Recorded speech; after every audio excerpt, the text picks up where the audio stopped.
Hi. If you're painting on stretch canvas, then you have to be very careful with wax, because if you don't do it right, if it's too thick, if it's too hard, if it doesn't have enough key, it can flake off like this. So I'm going to fix it and change it.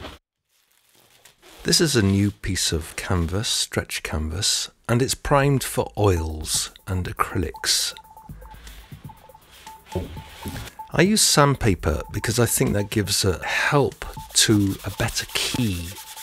And that's the trick, is to get the key. See the dust that's come off there? So I've sanded it down and exposed some of the more absorbent surface of that coating. That was the original. This is a sanded version. And the waxes I'm using are a mixture of beeswax and paraffin wax with Encaustic art colours. I make the medium myself. So it's 6 paraffin, 1 beeswax, and there's no resin in it because resin easily cracks. And the colours are the Encaustic art ones, which I love. The stylus could be used just to move the colour that's already there, where it's flaked off, or you can add fresh colour. So it's really up to you how you deal with this. I'm just going to show you a whole load of ways of looking at it. So there's a stylus, or the tip of the iron, same sort of thing. You can just push the existing wax around, remelt it and reattach it. And then you've got a hot air gun. Now don't have it too hot. See how I'm holding my hand? So cooler, just hot enough to melt the wax, is better. If it's too hot, it embrittles the wax, and when the wax cools, then it's much more liable to crack and flake. So don't have the hot air gun too hot. Take your time, enjoy the process. And you can see I'm moving the nozzle of that hot air gun all the time. The reason for that is so that you don't blow holes in the wax. And then take a tissue, dab off some of the colour if it's too much there, add more colours in. When it's warm, you can use the iron to push the colours around, or to add them actually.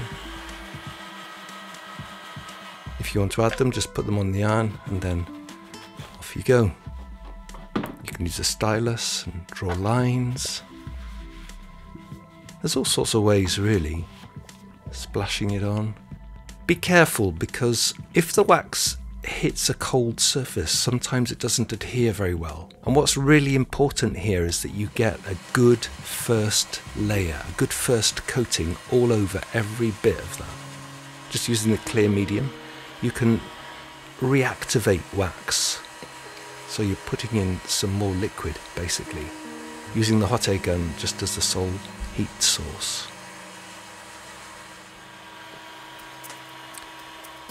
Holding a block against the barrel of the stylus, and that easily melts off quite quickly. It's a lot faster than little applications every time. Or you can just put a block on the iron and let it dribble down off the iron like this.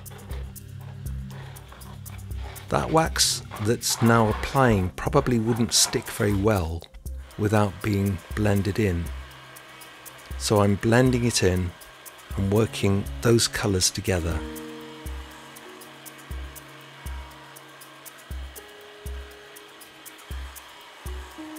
You can just blow wax off of a block. That's quite a nice way to work.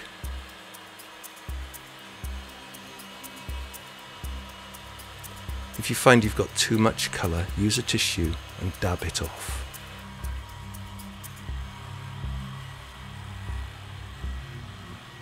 That way you can remove a lot of the unnecessary and unwanted wax.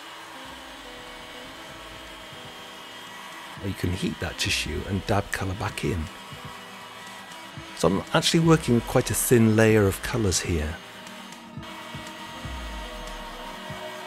And I'm just reworking this old painting because I wanted to share the experience I've had in this problem of flaking when there's too much thickness of wax, or it's got too hot, and then it's more liable to crack.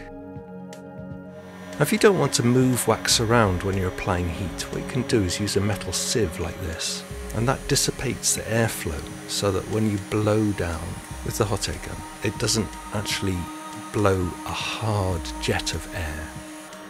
I'm using my second hand, my left hand here, to support the right hand.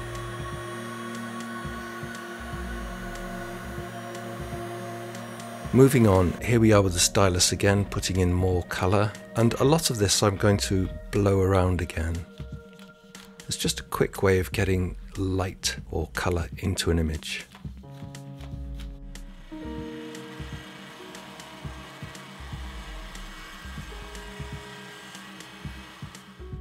And of course you can work direct with the stylus, just putting on lines. Not everything has to be blown around. The stylus is a lovely tool for graphical work. And this image that I'm making is just not anything really, I'm just playing around, and I'll probably go back and redevelop it again. But at the moment I'm just enjoying putting in these little squiggles and circles and spots and lines.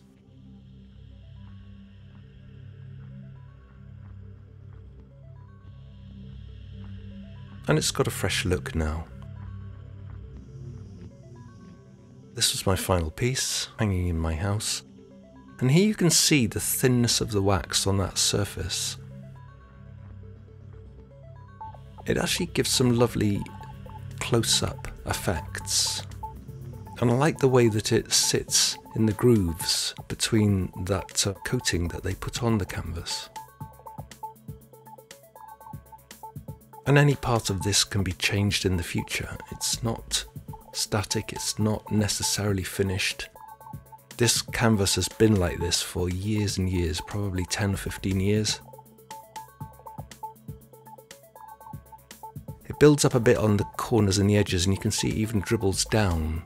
But that's okay. So long as the base coat is well keyed, it'll work.